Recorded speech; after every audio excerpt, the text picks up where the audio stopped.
Okay, ladies and gentlemen, it's that time again. It is time for the Bob Ryan, Jeff Goodman experience. Gary Tanguay along for the ride. As you can see, Jeff, Bob is out in the great north, my home country, the state of Maine, not too far from my birthplace. He's seen all the plaques and so forth. And actually, what is behind Bob is actually where he is. It is. So that is where he is. That is Webb Lake, ladies and gentlemen, and that is.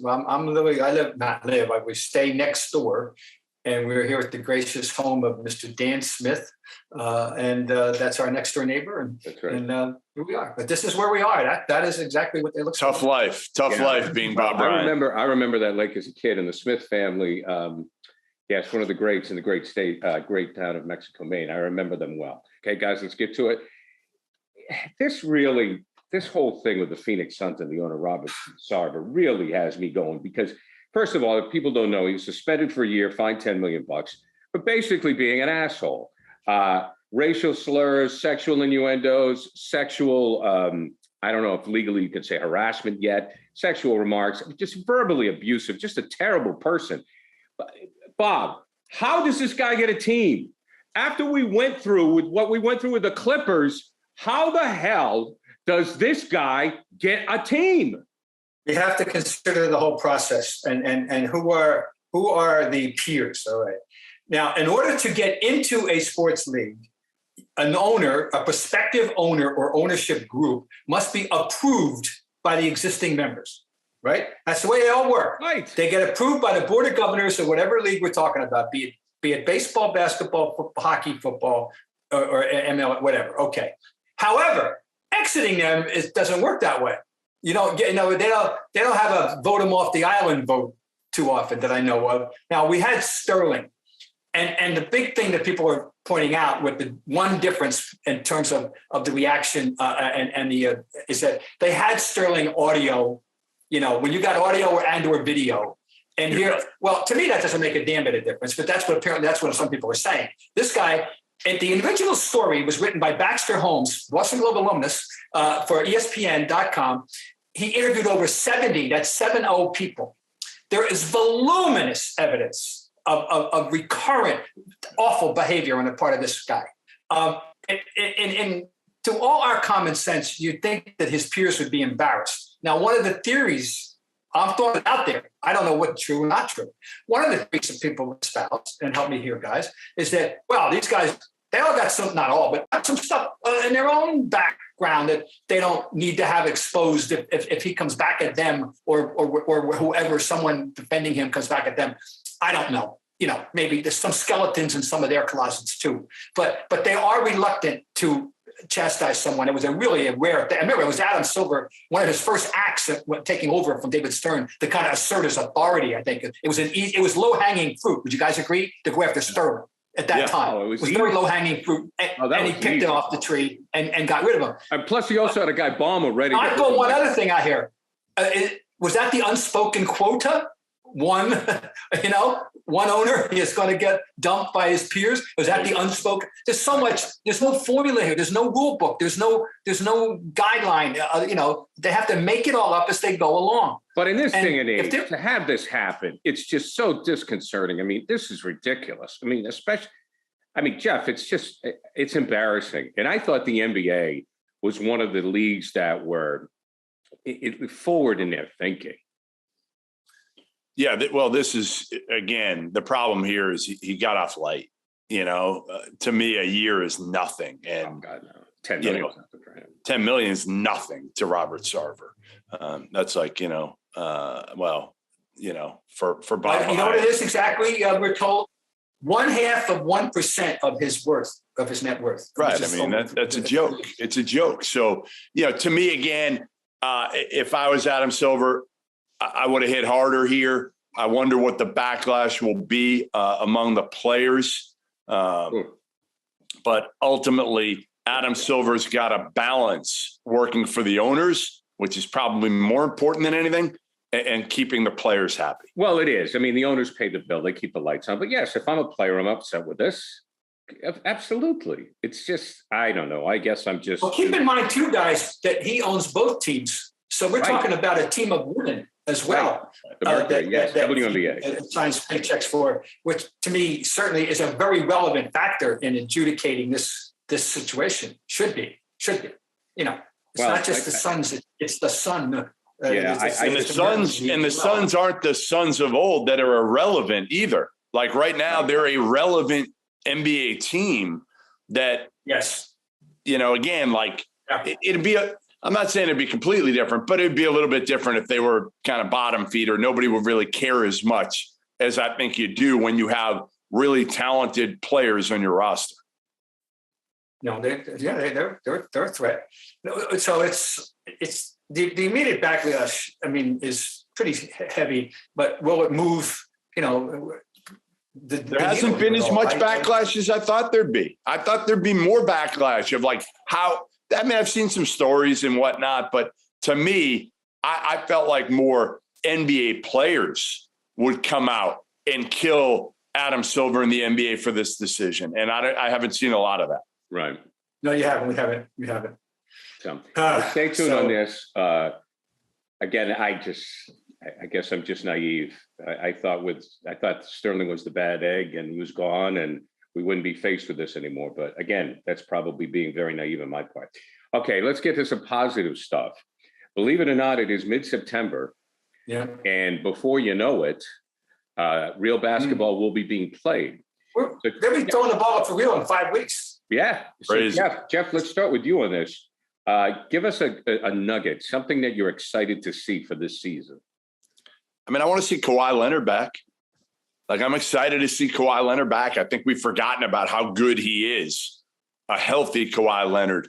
You know, you're talking about an MVP candidate, a guy that, again, had the Clippers relevant, him and Paul George. If they are both healthy, what can they do? I'm excited to see him back just because I think people have forgotten about him in the NBA, hierarchy. I've already had one disappointment, and I'm not being facetious here. I was totally fascinated with Chet Holmgren. I was curious to see how it was going to work out. It's a strange body to bring into the NBA in 2022. And how is it going to work out? He has this remarkable dexterous finesse skill set, but still an odd physique to enter into all these giant men, and he doesn't even make it into the training camp. So I'm disappointed in that, number one. In general terms, the East is getting loaded up, I think. Cleveland is second. We mentioned this last week when we met. The Cleveland deal now is inserted themselves into the mix. Philadelphia is still not going anywhere, I don't think. And you know, you have to respect them. Milwaukee is Milwaukee. Miami is Miami. You know, and there's your East. It's this all this in terms, but the Celtics are right there, and were knocked on that door last year, came very close, and I think have improved themselves with Brogdon, and we'll see whether they can find a way to replicate what they thought they had in that Gallinari. It's not a done deal yet, but Brogdon alone makes them a better team, I think, and so you have that, and then of course on the top of everything else is the defending champions, you know, who are. You know, their key players are on the other side of 30, and whether that will come into play or not. Well, I got a couple of things, and it has to do with older players. First of all, I just want to see if LeBron can make a last run. Okay. You know, what's going to happen? Him, yes. It's always him. You know, yeah, but, you know, I just. Yeah, no, that's a good point. You know, I mean, I know that LeBron has taken some heat for some things. But as far as a player goes, I just want to see him. I want to see him back on the floor. I want to see him playing again. I want to see him playing meaningful games. I mean, LeBron James, I want to see him playing meaningful games. I want to see him play in June, you know, in May. What's going on? But the only way he plays meaningful games is if Anthony Davis is on the floor. Right. And you're right. Only chance. Like LeBron being relevant is completely tied to the health of Anthony Davis. Right. Period. Like, if LeBron and AD are both top 10 players in the league, they've got a chance at least. I know, you know, the Russ thing is a fiasco. It doesn't fit. They didn't do a whole lot. That's the one thing. The Lakers couldn't do a whole lot. If you look at what they added and lost, you know, got Patrick Beverly. Great. I mean, what's that going to do for them? Well, they'll be there'll be a fight. He's serviceable. He's serviceable. That's all. I'm not taking him right. You're absolutely right. And if Davis, whose history is so checkered with his injury history, is so restrictive that you can't count on him. But you're right. But I think you're 100% right. Otherwise, I don't pay any attention to them anymore. They'd be irrelevant. I mean, that's the problem. Is if one of them gets hurt, if one of the two of those guys gets hurt, they have no chance. They're not even a playoff team. And then it is sad. You're right, Gary. Like, you don't want LeBron to go out in these last few years not being a playoff team and just trying to hang on so that he can play with his son or sons, which, again, we should have a segment of that at some point. Yeah, I like it on one hand. Okay, we'll have a segment on it right now. Well, go ahead, say it. Nothing's going on, Jeff. Right, I know. Well, here's my deal. I love it because, again, I have a daughter who's 19 years old, and I would love to work with her at some point, right? It would be the coolest thing ever to be able to work with my daughter. So I understand what LeBron is doing here. It would be so cool, so much fun for him and his son. But Bronny James isn't a one and done player. No. He's not. He's just not a one and done player. And as a father, I would hope LeBron doesn't rush his son into the NBA because he is setting his son up to fail if he does that. That is the worst thing he can do, is selfishly try to get his son so they can play together, because Bronny James could be out of the NBA then and not have another chance, where he needs a couple of years in college. He might need 4 years in college to be ready, to be honest. We both are fans of Doc Rivers. We're all fans of Doc Rivers. He did it with his kid. Yeah, I mean, these fathers that are so smart sometimes just aren't level-headed when it comes to their kids. That's life. I know. I one of my favorite, I don't want to name the name now. It's not. Yeah. But I had a circumstance in my writing career in which there was a famous father and a famous son, and the father was absolutely irrational about that aspect of it, and rational on every other subject on this earth except that one. Yep. Now we've seen it in two sports that I know of. And that was hockey with Gordy playing with Mark and Marty, and they were good players, right? And especially Marty is pretty damn good players. Mark, was pretty good, right? Was he all-star level, maybe even? I'm not sure. And then of course the Griffeys, who not only played together but had home runs in the same game, which was the Griffey thing. Cool. The Griffey thing, but that's fine. It's a nice, as Jeff said, a laudable objective if it's reasonably plausible. But the people, most fans are getting this idea, unfortunately, through LeBron, that Bronny is at the top of his food chain in his age group, and he's not. He's a nice prospect, right? Right. Well, that's the problem. Is you mentioned Griffey. Griffey Jr. was better. Oh, Jr. was a prodigy. Absolutely. That's different. So that's fine. So Griffey Sr. is a ride. If it were, he was the equivalent of you name any ballyhooed basketball. He's the equivalent almost of LeBron himself when he came into baseball. He was known. Everybody in baseball knew the kid was, he was spectacular, So anyway, he was a prodigy, and in a way that we know that Bronny is not. He's a good high school player.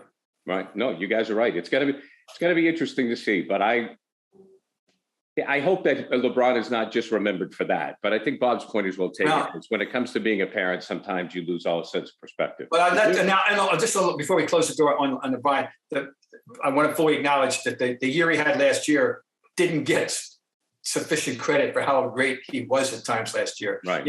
Himself and getting things done at that he's still incredible. He's incredible. Yeah. And again, this isn't about LeBron. No. This is about Bronny. Right. This is about rushing your son when honestly you're doing it because you want to play for your son. You're doing it for selfish reasons instead of looking at the long game here, which is, Bronny needs time. He needs time to develop. And also the college experience. Like this kid, when I saw him, I was blown away by him. I've seen him for a few years now. But man, Bronny just plays the right way. It's a circus around him, of people wanting to watch Bronny James. And he's a top 40 player in his class, somewhere around there. But you would think he was the number one player because obviously he gets more more hype, more fans, everything. You can't get into the gym when he's playing. And this kid just handles himself kind of like LeBron did when he was that age. Now, again, he's not as good as LeBron, but he just even keel, smart, doesn't react to anything, just plays the game the right way, high IQ player. So, again, I was sitting next to Gloria James, LeBron's mother, for a game and talking to her a little bit about Bronny. And, I just said to her, I said, listen, it's fun to watch. I mean, I remember sitting with Gloria to watch LeBron when he was 15 years old at ABCD camp at Fairleigh Dickinson University, and now watching Bronny James with her sitting courtside. And again, I think his maturity is such that you think maybe he can go into the NBA from a mental maturity standpoint. But I just don't think talent-wise he's ready to make that jump after 1 year. He will be. You want to feel good? You want to look good? Check out Athletic Greens, folks. Athletic Greens. Cost less than $3 a day. You're investing in your health, and it's cheaper than your cold brew habit. It's cheaper than getting all different supplements yourself. You're investing in an all-in-one nutritional insurance. So to make it easy, Athletic Greens is going to give you a free 1-year supply of immune-supporting vitamin D in 5 free travel packs with your first purchase. All you have to do is visit athleticgreens.com/hoops. Again, that is athleticgreens/hoops to take ownership over your health and pick up the ultimate daily nutritional insurance from AG1 Athletic Greens. Okay, I think that this is the most interesting story. Who has the biggest coaching challenge for this upcoming season? Bob, we'll start with you on this one. Challenge. I think a team I want to talk about anyway, I'm going to throw in, the reputation is kind of at stake for Tom Thibodeau. The reputation is, about how good he really is. Good one. So I'll just start with that one. Now, I'm a little bit obsessed with the Knicks, and we're going to get to that. And it's the saga of the Knicks. I'll put it that way. You can elaborate on the Knicks. But the fact is that, all right, think about this.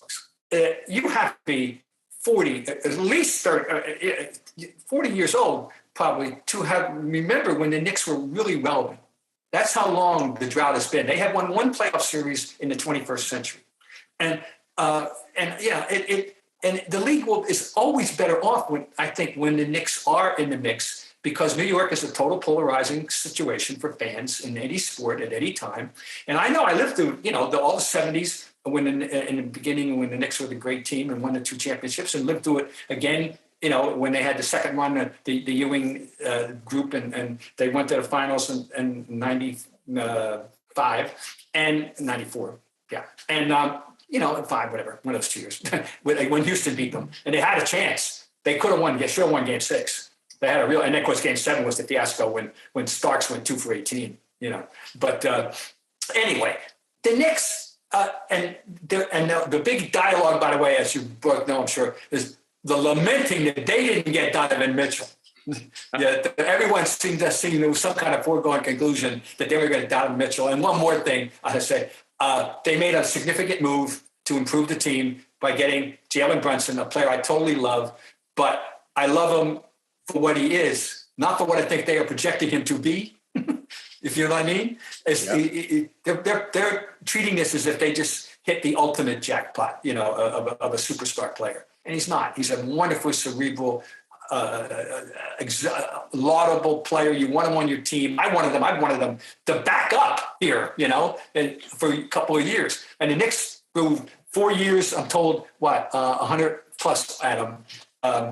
And he's not the guy. He's not the guy. He's not anybody's guy. He's he's a nice piece. They don't have a guy. That's the problem. They don't have a guy. They've got some good players. Jalen Brunson's a good player. RJ Barrett's a good player.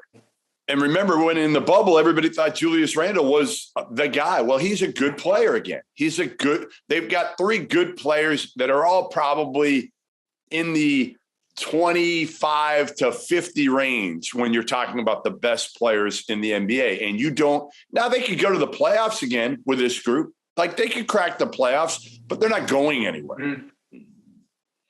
Well, if they do, it'll be because of I think ultimately, maybe the Quickleys and the Toppins of the world are and Burks will incrementally improve their own game. Because there's something to like, I don't know how you feel about Quickly, but you see sparks with Quickly.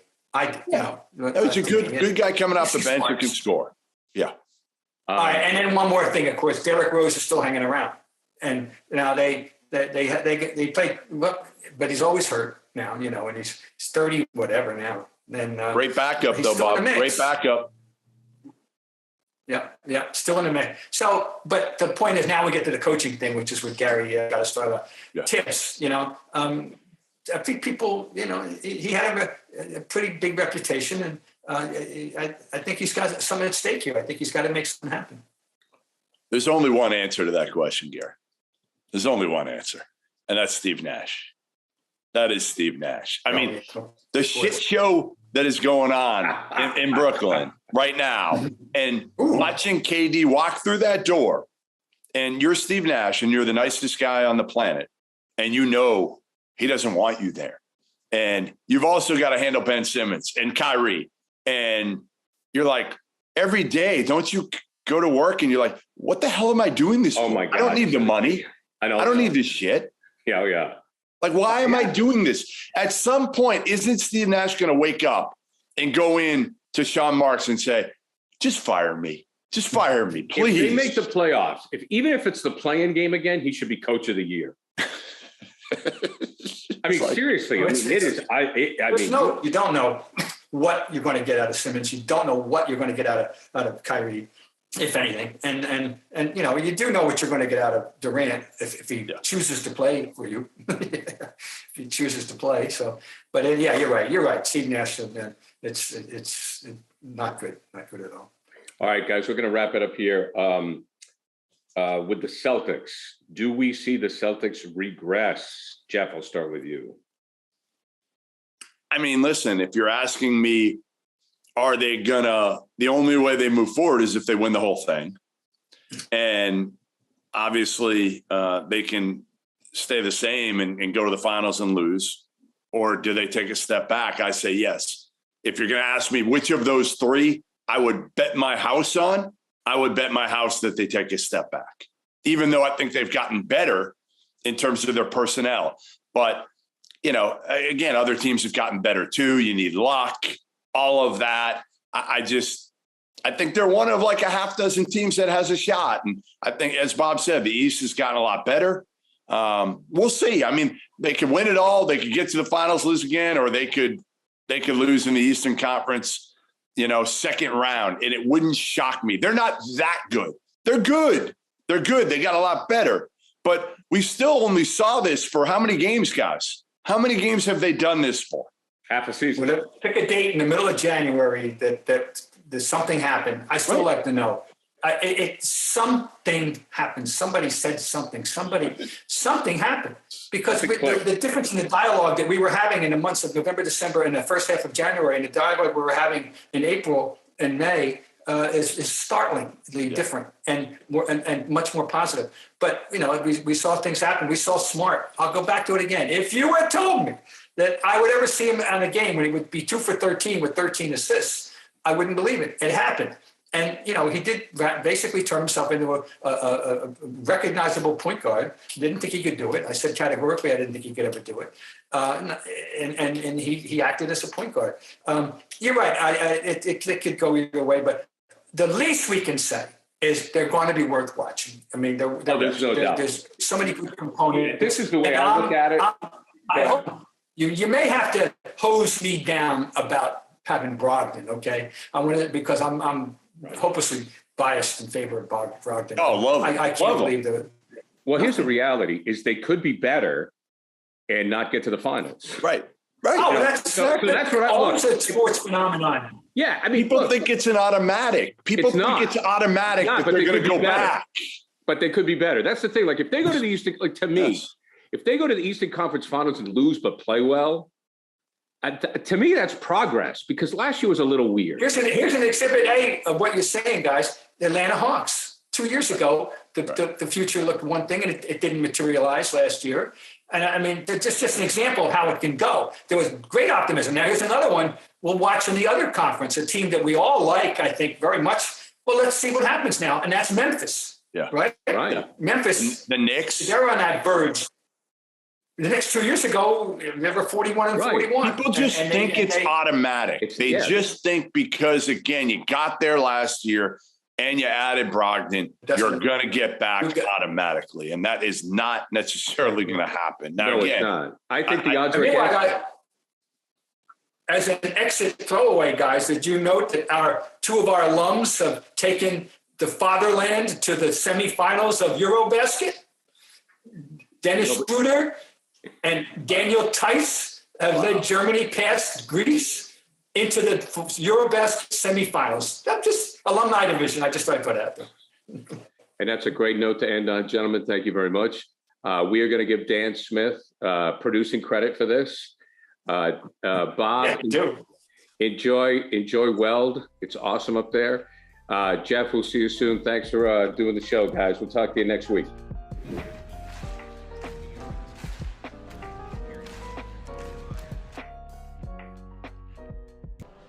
This episode of the Bob Ryan and Jeff Goodman podcast is brought to you by Athletic Greens. Athletic Greens is going to give you a free 1-year supply of immune-supporting vitamin D and 5 free travel packs with your first purchase.